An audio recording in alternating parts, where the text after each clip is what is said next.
Under 30,000 आज के time पे ज्यादा ऑप्शन नहीं बचे हैं, 2-3 फोन ही देखने को मिलते हैं। उनमें से एक है Realme GT70, दूसरा है Oppo K13 Turbo Pro। लेना कौन सा चाहिए? बहुत जगह दोनों के अंदर डिफरेंस निकल के आता है भाई। गलत फोन लोगे तो पछतावा यहाँ पे हो सकता है। वैसे दोनों भी फोन परफॉर्मेंस को ही टारगेट करते हैं, बट कुछ जगह Realme बेटर देखने को मिला तो कुछ जगह यहाँ पे Oppo बेटर देखने को मिल जाता है। सबसे पहले बात करते हैं प्राइसिंग की, तो Realme GT70 कभी 25 का होता है तो कभी 26-28,000, बट अंडर 30,000 ही रहता है। कल भाई ये फोन 512 GB लगभग 26,000 के आसपास दे रहा था, तो आपको बार बार ऑफर चेक करनी पड़ेगी। और Oppo भाई 256 GB 8 GB रैम के साथ अंडर 30,000 विथ ऑफर यहाँ पे देखने को मिल जाता है। दोनों फोन के अंदर 1 से 2,000 का डिफरेंस आपको देखने को मिल जाएगा प्राइसिंग के अंदर। ठीक है भाई, बताओ परफॉर्मेंस के अंदर कितना डिफरेंस है। देखो यहाँ पे Dimensity 8400 Realme के साथ देखने को मिलता है और Snapdragon 8 Gen 4 आपको Oppo के साथ देखने को मिलता है।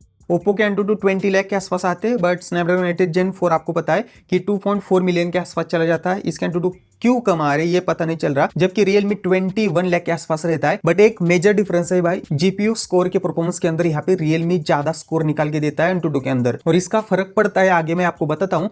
बट नॉर्मल परफॉर्मेंस दोनों की भी एकदम बढ़िया देखने मिलती है। ऐप ओपनिंग क्लोजिंग दोनों भी फोन एकदम फास्ट आपको फील देंगे।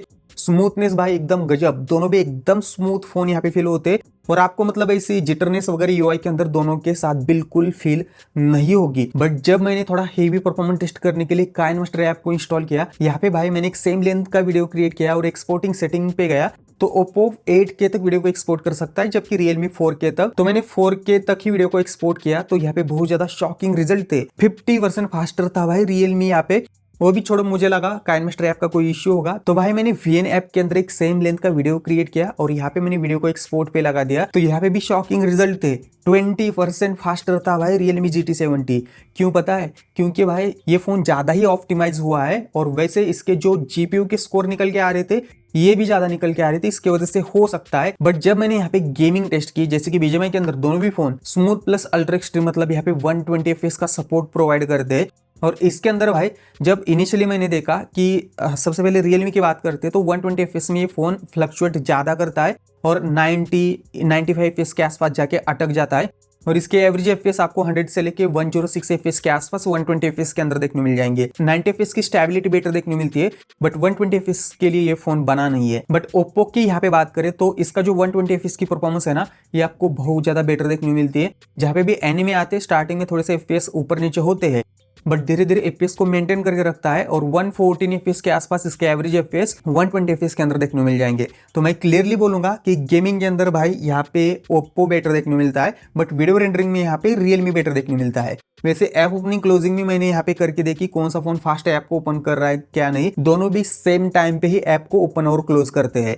हाँ, BGMI जैसे हेवी गेम मैंने ओपन करके देखी तो यहाँ पे Realme पहले ओपन कर रहा था। तो परफॉर्मेंस के रिगार्डिंग ऐसी सारी चीजें थी। अब डिस्प्ले के अंदर भी भाई मुझे फर्क यहाँ पे देखने को मिला। देखो दोनों के अंदर 6.8 इंच 1.5 के AMOLED डिस्प्ले देखने को मिलते हैं, बट जो HBM ब्राइटनेस है ना ये Realme की ज्यादा देखने को मिलती है 1800 निट्स के आसपास, जबकि Oppo की मेंशन नहीं है। बट जो पीक ब्राइटनेस है ना Oppo की 1600 निट्स के आसपास देखने को मिलती है, Realme 6000 निट्स के आसपास यहाँ पे पीक ब्राइटनेस दे रहा है। बट प्रैक्टिकली यहाँ पे Realme का एक झूठ पकड़ा गया। जब मैंने दोनों फोन को साइड बाय साइड रखा 4K HDR वीडियोस YouTube के ऊपर प्लेबैक की, Oppo ज्यादा ब्राइट फील हो रहा था कम पीक ब्राइटनेस प्रोवाइड करने के बावजूद भी। Realme की पीक ब्राइटनेस ऑन पेपर ज्यादा दिखने मिलती है, बट प्रैक्टिकली Oppo ज्यादा ब्राइट फील होता है। और जो HBM ब्राइटनेस है ना, आउटडोर में पुणे के अंदर बारिश स्टार्ट हो चुका है तो मैं यहाँ पे इतना देख नहीं पाया, बट दोनों भी ठीक ठाक आउटडोर में विजिबल फील होते हैं। वैसे वीडियो क्वालिटी की बात करें, सिमिलर सी वीडियो ट्यूनिंग आपको इनके साथ देखने मिल जाती है, जैसे कि डीप ब्लैक देखने मिल जाएगा, कलर थोड़े आपको सैचुरेटेड फील देंगे, बट यहाँ पे जहाँ पे डार्क पार्ट आता है वहाँ पे डिटेल विजिबिलिटी थोड़ी कम होती है दोनों के अंदर। बाकी भाई कोई दिक्कतें नहीं है। हाँ, दोनों के साथ इन डिस्प्ले फिंगरप्रिंट देखने मिलते एकदम फास्ट है, क्विक है। हैप्टिक्स में मुझे लगा कि Oppo थोड़ा सा बेटर है, बट दोनों के भी टक टक वाले हैप्टिक्स यहाँ पे देखने मिलते हैं। वैसे दोनों भी फोन ड्यूल स्टीरियो स्पीकर के साथ देखने मिलते हैं।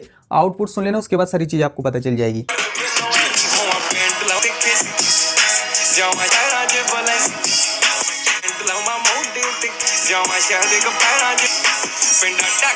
एकदम सिमिलर सा ही आउटपुट दोनों के अंदर देखने को मिलता है, बट हाँ Oppo के साथ आपको 300% तक का वॉल्यूम बूस्ट देखने को मिलता है। इसकी वजह से लाउडनेस फिर से बढ़ जाती है। इसके अलावा भाई इतना ज़्यादा डिफरेंस यहाँ पे नहीं है। हाँ, कुछ चीज़ें मुझे सॉफ्टवेयर के अंदर डेफिनेटली यहाँ पे डिफरेंट फील हुई, जैसे कि यहाँ पे ColorOS 16 आपको ओप्पो के साथ देखने को मिलता है, Realme OS 7 आपको Realme के साथ देखने को मिलता है। और आपको पता है भाई Realme OS 7 ओप्पो के बेस के ऊपर ही बना हुआ है, तो आपको ना जो लुकिंग होता है सॉफ्टवेयर का, दोनों के अंदर ऑलमोस्ट सिमिलर सा ही यहाँ पे फील होगा। क्विक टॉगल या सेटिंग इंटरफेस वगैरह यहाँ पे ज्यादा डिफरेंस नहीं है। डिफरेंस आता है प्री इंस्टॉल एप्स के अंदर।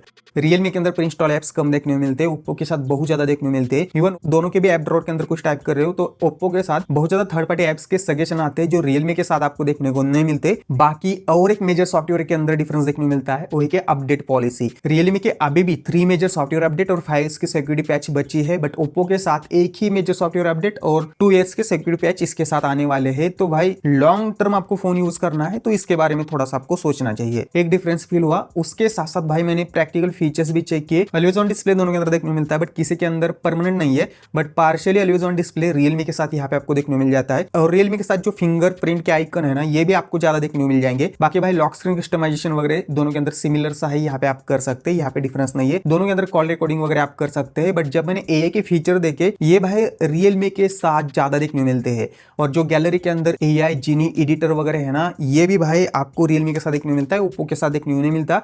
बाकी गैलरी के अंदर एक ही फीचर का इंटीग्रेशन दोनों के साथ है और दोनों के साथ ज्यादा देखने को मिलता है। तो मैं क्लियरली बोलूंगा कि कुछ कुछ फीचर एक्स्ट्रा आपको Realme UI के साथ देखने को मिलते हैं। हाँ, जो काउंटर ग्लो वगैरह है भाई, जो नया आ चुका है, दोनों के अंदर यहाँ पे आपको देखने को मिलता है। यहाँ पे बड़ा डिफरेंस वैसे नहीं है। तो सॉफ्टवेयर का यही हाल है भाई। स्मूथनेस तो दोनों के अंदर एकदम मक्खन जैसी है, यहाँ पे बिल्कुल डिफरेंस नहीं है। उसके अलावा दोनों के अंदर 7000 mAh की बड़ी बैटरी देखने को मिलती है। और हाँ, 120 वैट की फास्ट चार्जिंग Realme के साथ है, 80 वैट की फास्ट चार्जिंग आपको ओप्पो के साथ देखने को मिलती है। बट Realme की बैटरी 7 to 9 आवर के बीच में आपको देखने मिल जाएगी, ओप्पो की बैटरी लगभग 7 to 10 आवर के बीच में चल जाएगी। तो ओप्पो थोड़ा बेटर ऑप्टिमाइज मुझे देखने मिला बैटरी लाइफ के अंदर, but Realme fast charging provide कर रहा है। तो ऐसी सारी चीजें हैं। हाँ, हीटिंग का भी बहुत ज्यादा कंसर्न होता है, तो मैं आपको यहाँ पे लाइव दिखा सकता हूँ। जब मैं B-roll ले रहा था, 1 घंटे के आसपास टाइम हुआ था, तो इस केस में देख सकते हो सराउंडिंग टेम्परेचर लगभग 29 डिग्री सेल्सियस के आसपास है और ओप्पो का टेम्परेचर लगभग 35-34 डिग्री सेल्सियस के आसपास रहता है, जबकि Realme 37-38 डिग्री सेल्सियस के आसपास चला जाता है। तो हाँ भाई,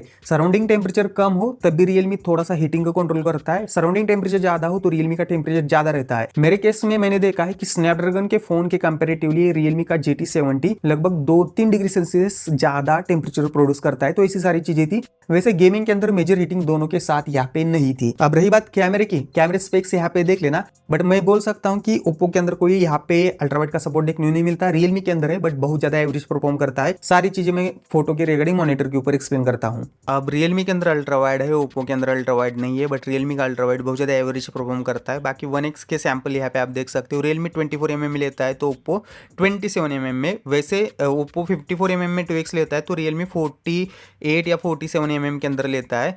तो भाई यहाँ पे डिटेल में इतना ज़्यादा फर्क आपको महसूस नहीं होगा, बट कलर ट्यूनिंग के अंदर डिफरेंस फील होता है। Realme थोड़ा कलर बूस्टेड फोटोज लेता है, ओप्पो थोड़ा नेचुरल ट्यूनिंग के साथ फोटोज देखने को मिल जाते हैं। हाँ, Realme का जो वाइब्रेंट ऑप्शन है ना कलर का, वो ऑफ करते ही इसके भी नेचुरल ट्यूनिंग के साथ फोटोज आ जाएंगे। यहाँ पे कोई इशू नहीं है। बढ़िया लगा भाई, दोनों के भी HDR मुझे प्रॉपरली यहाँ पे देखने को मिले, बट ओप्पो फोटोज को ना थोड़ा एक्स्ट्रा वाइट सा कर देता है, वहाँ पे Realme बेटर परफॉर्म करता है। बट ये भी मैंने नोटिस किया है कि कभी कभी Realme एक्स्ट्रा कॉन्ट्रास्ट को ऐड करता है और ओप्पो कॉन्ट्रास्ट को हटा देता है। तो पूरी डिफरेंट कलर ट्यूनिंग मतलब फोटो की प्रोसेसिंग है भाई। यहाँ पे आप देख लेना, ओप्पो के साथ स्नैपड्रैगन की ISP देखने मिलती है, तो Realme अपना डेमेंसिटी का ISP यहाँ पे यूज़ कर रहा है। डिटेल के मामले में भाई दोनों भी ठीक ठाक मुझे फील हुए, बट लो लाइट के अंदर मैंने नोटिस किया कि ओप्पो के फोटोज़ थोड़े से बेटर निकल के आते हैं एज़ कम्पेयर टू Realme। वैसे भाई हमने पोर्ट्रेट मोड के अंदर भी फोटोज लिए, 1x के सैंपल यहाँ पे देख लेना, इतना बड़ा डिफरेंस फील नहीं होगा, बट 2x में थोड़ा सा डिफरेंस है। ओप्पो थोड़ा सा वाइट ज़्यादा करता है तो Realme थोड़ा कॉन्ट्रास्ट को ऐड करता है। वैसे यहाँ पे भाई आपको किसकी फ़ोटो ज़्यादा पसंद आ रही, नीचे कमेंट करके मुझे डेफिनेटली बता सकते हो। और स्पेशली इस सैंपल के अंदर मुझे तो पर्सनली Realme थोड़ा सा बेटर फील हो रहा था, बट ओवर शार्प करता है थोड़ा ओप्पो। बाकी भाई सैंपल देख के खुद भी आप जज कर सकते हो। ऐसे कुछ हमने मल्टीपल फोटोज़ लिए थे, और आपको कौन सी फ़ोटो ज़्यादा पसंद आ रही, Realme या ओप्पो, नीचे ज़रूर कमेंट कर लेना। कभी कभी बेटर Realme परफॉर्म करता है तो कभी कभी ओप्पो। बट भाई यहाँ पे आप सेल्फी देखते हो तो यहाँ पे ऑलमोस्ट सिमिलर सा ही सेल्फी की ट्यूनिंग मुझे यहाँ पे फील हुई। यहाँ पे ज़्यादा डिफरेंस नहीं है। दोनों के अंदर 4K 60 FPS है। यहाँ पे सैंपल देख सकते हो, स्टेबलाइजेशन वगैरह। बाकी भाई एक्सपोजर हैंडलिंग यहाँ पे चेक कर लेना, ऐसा कुछ देखने मिल जाता है। यस, फोकस ओप्पो फास्ट करता है एज कम्पेयर टू रियलमी। अब उसके बाद डिजाइन भी बहुत ज्यादा मैटर करता है, तो यहाँ पे आप क्लियरली देख सकते हो रियलमी प्रोफेशनल टाइप फील होता है, जबकि गेमिंग की वाइब आपको ओप्पो के साथ यहाँ पे फील होगी।